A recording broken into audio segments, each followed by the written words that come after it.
Okay, so now this is the second part where we're again looking at cerebrum's structure and function. And so we're going to get a bit more in depth into function in this part. There are these three general principles of function. Okay, so here's number one.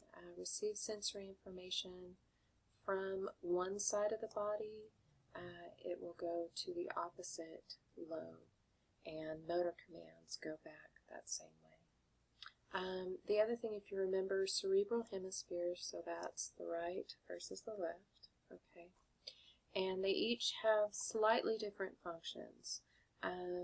Some parts may have the same function, but we're going to find that these hemispheres also have unique functions, and that's called hemispheric lateralization. And then the other thing is that there may not be a strict division of labor. Okay, so some structures perform multiple functions, and then also if we look at a function like performing a motor movement, well, it turns out a bunch of structures help influence the performance of a motor movement.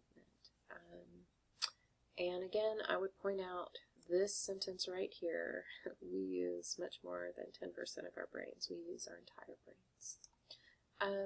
So there's some basic, if we're looking to learn the names of the areas of the cerebrum, as far as what their functions are, there's some general principles. Okay. So what we're going to see, and we're going to divide this up by sensory and motor.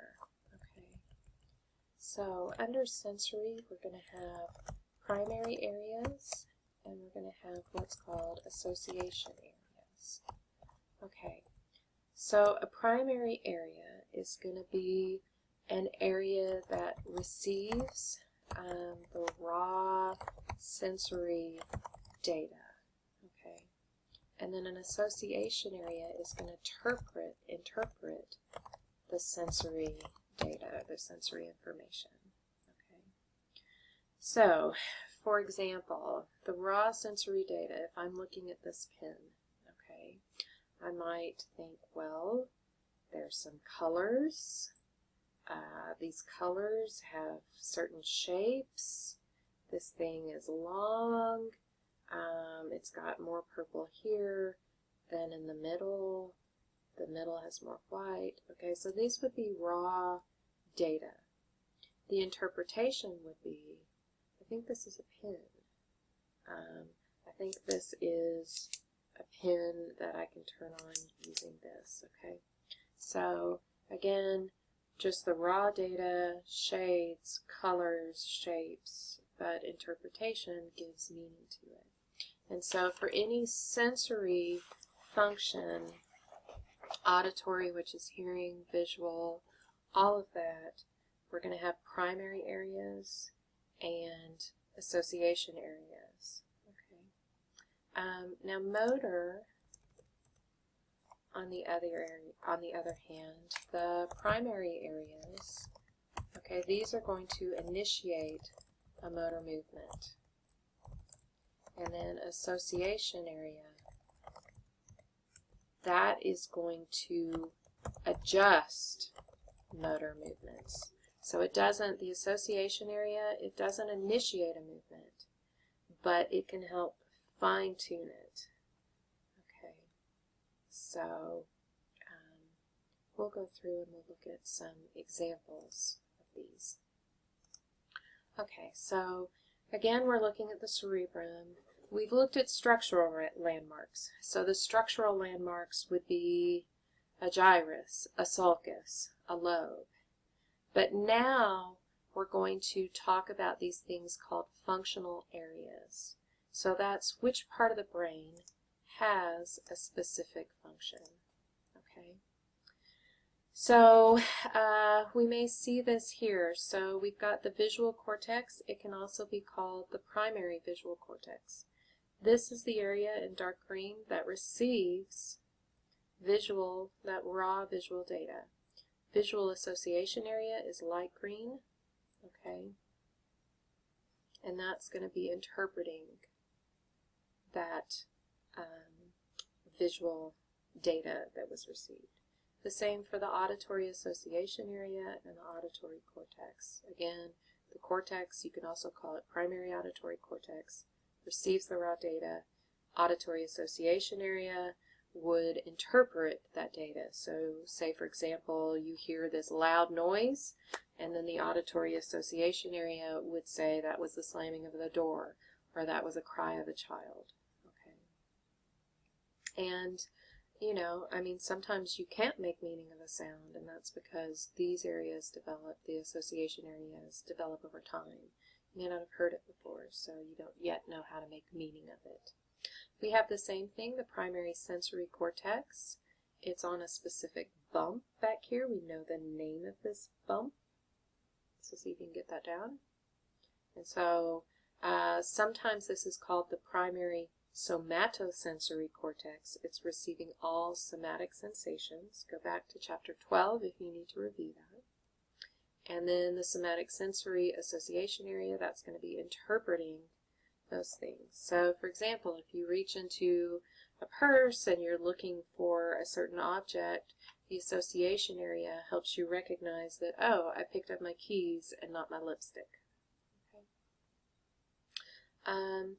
We're going to find the same thing with the olfactory cortex and the gustatory cortex. Okay, let's look here on the frontal lobe and some of the functional areas found on the frontal lobe. First, we have the primary motor cortex in dark red here.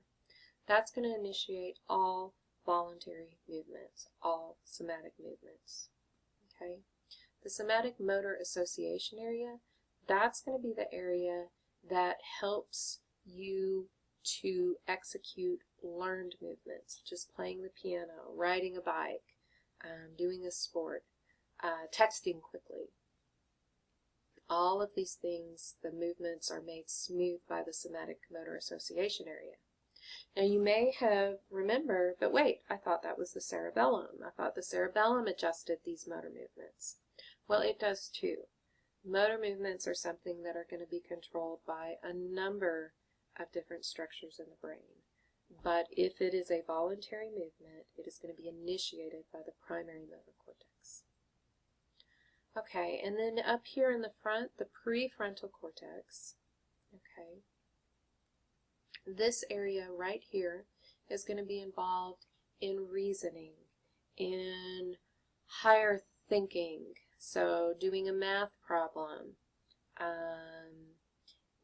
Reasoning would be an example of thinking, well, what are the motivations about why he did this or why she did that? So this is all prefrontal cortex. It helps us make decisions, and if you think about it, the way we make decisions gives us our personalities. And so prefrontal cortex is associated with all of those types of functions. Okay. So I just want to point out, if I had a pointer right in this location here, depending on how I asked a question, you could give me a number of different names for this region. If I ask you for the name of the bump, you would say it's the precentral gyrus. If I ask you for the name of the lobe, you would say it's the frontal lobe. And if I ask you for the name of the functional area, you would say it's the primary motor cortex. If I ask you for the function, you would say initiates voluntary motor movements. Okay? So you really need to keep things straight. Is it a bump or a groove with a name? Okay, so bump or groove with a name. Is it a lobe? What's the functional area? Okay, and then lastly, what's the function?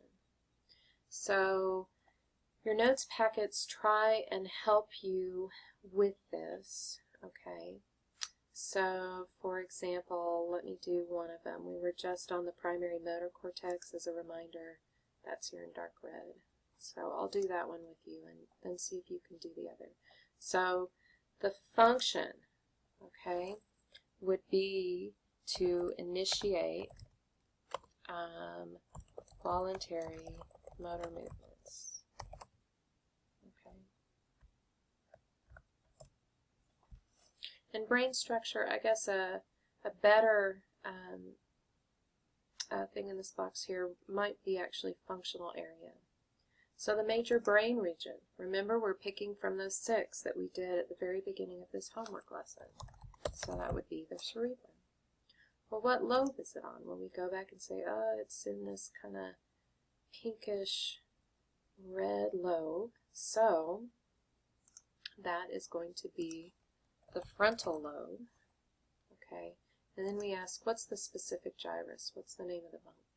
And we would say it is the precentral.